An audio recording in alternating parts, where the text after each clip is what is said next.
the team bonding, 10 days away, that had to help you guys. We just learned that in order to win games, we have to bond off the court. You know, talent is just not going to win games. We have to be able to have the chemistry, take constructive criticism, and I feel like that's what we did.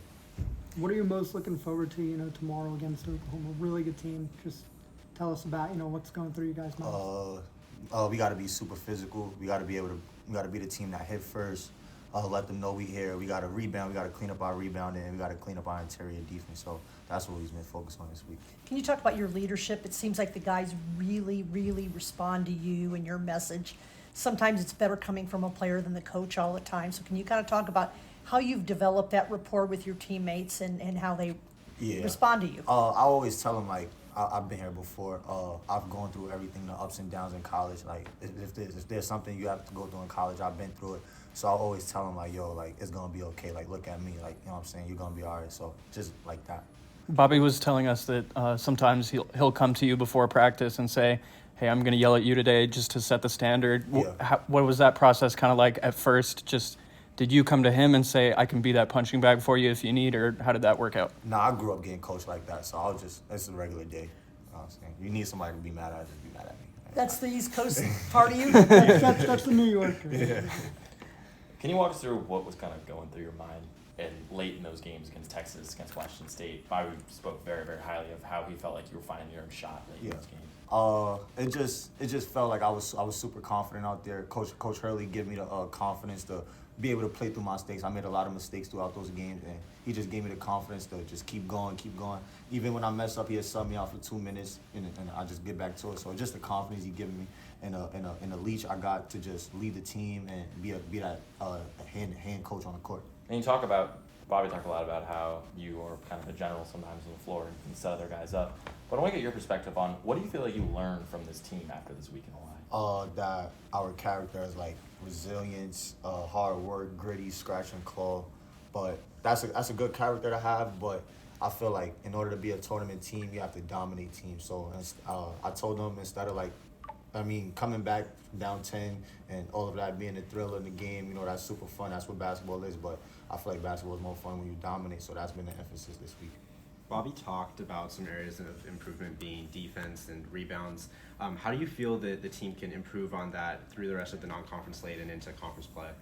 It's just effort. It's whether we want to do it or not. And I explain that to my teammates all the time. Like, we either going to do it or you're not, or somebody else going to do it. That's just how life is in general. So I just try to invest that into them. Like, we either got to do it or not. It's all effort. It's not skill. It's not a talent. You could take anybody on the street and go rebound hard and play defense hard, but you got to want to do it. So that's just what I've been emphasizing. Have you been seeing that want to do it in practice? Yeah, I've been seeing that a lot from Cash. He didn't play at all, but he came in, set the tone, bumping everybody, pushing everybody. And that's what we need. We need somebody to come in and be a jerk, because that's what we're gonna face. Jerks. They're gonna push us. They're gonna push us around the floor. We're not having that. After 3 days of games in a row, is it kind of nice to get a little bit of time to practice and get better from that standpoint? Yeah, it's been super nice getting to practice, but I love to play. I'm ready to play. Mo, obviously we know you as kind of a pass-first guard, but in the tournament it was kind of your scoring, your offense that took over. How do you kind of, in this offense, know between when you need to set up your teammates or when scoring is kind of needed for you guys to succeed? It just all depends on the space the defense gives me. If the defense gives me space, so I feel like it's a good shot to take, then I'm going to just take it. Then if they take it away, then I just get off of it. I tried to preach to the team, we play basketball the right way, get off of it, one more passes, high-low passes, all the basic fundamentals that teams win, that everything else just take care of itself. You're going up against a guard named Xavier Brown for Oklahoma, just like yourself, East Coast guy, pass first but can also get a bucket when you need to get a bucket. Yeah. When you look at matchups like this, kind of how do you assess who you're playing against, and then how do you kind of attack them on the court? I do a lot of film, so I watch a lot of film with the coaches. I see people's weaknesses, their strengths, and I try to force them into their weaknesses more than their strengths. But again, like you say, he's a good basketball player. He's a basketball player. He's a Division I high major player. So I'm just trying to force the toughest shot on somebody, and hopefully we get rebounds and we push the break. You talked about you want guys in this team to kind of be a jerk. Yeah. Obviously, you said Cash doing a good job of that today. Yeah. Going up against the Oklahoma team that is very physical and just went on the road against an ACC team, kind of what do you say to your guys, and how do you kind of wind up your guys to also maybe be jerks themselves? I can't say what I want to say on camera, but I do get on them. I do get on them before the game. I'm going to get on them before the game. I'm going to make sure that we are here to be felt. If somebody going to go down, it ain't going to be us.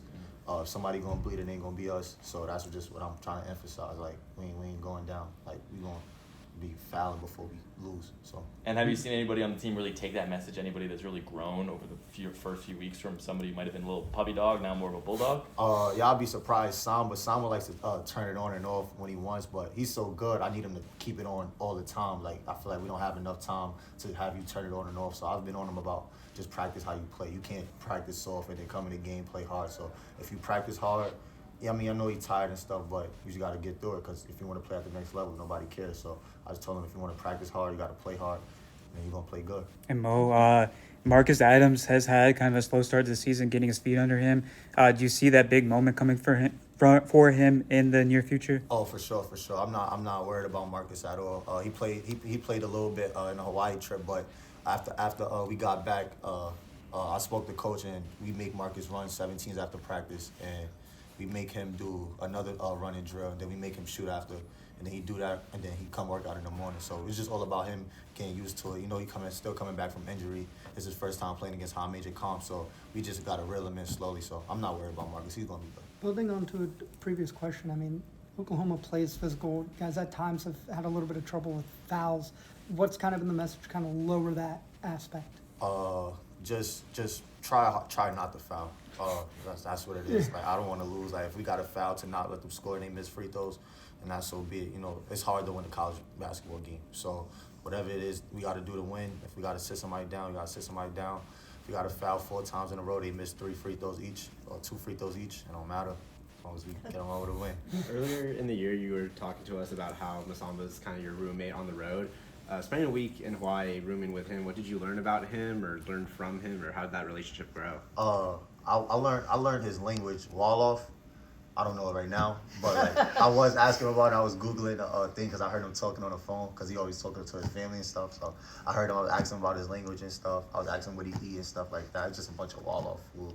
I didn't even know what Wolof was because I thought he was like French or Spain or something like that. He knows like 7 languages. So he always talking in different languages. So I speak Spanish to him a little bit, so just to play around. But it's been super fun rooming with him. We take walks together. Sometimes we both stay up late. I just might order food for us, just so us we could bond. Like you know what I'm saying, like food is anything. I could get us both food. We could talk about it. We watch ESPN together. I might put on YouTube highlights for us to watch together to see what we could do better. So it's just been really fun. I heard he speaks a few different languages. Yeah, he's just like 5. That's intelligence above most of us. We were talking about him talking on the phone to his family. Obviously, he's pretty far from home. So how have you guys kind of embraced him? You talk about ordering food and watching highlights. How have you and the other guys really taken him in?